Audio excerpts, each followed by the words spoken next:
Третата книга за денес, на мое задоволство, е 40 правила на љубовта од Елиф Шафак. Се работи за една современа турска авторка која што живее на Запад и во своите книги секогаш ги вплотува истокот и Западот, таа ги спротивставува културолошки.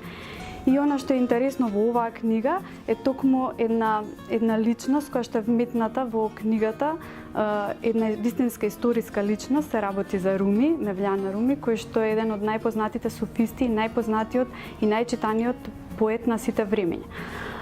Она што е интересно и самиот наслов што го кажува е 40 правила на љубовта, всушност се 40 постулати во софизмот кои што се вметнати, вплотени во текстот на еден мајсторски начин. Филозофијата, целосната филозофија на софизмот е тука и ви ја препорачувам да ја прочитате, бидејќи има многу мудрост во неа.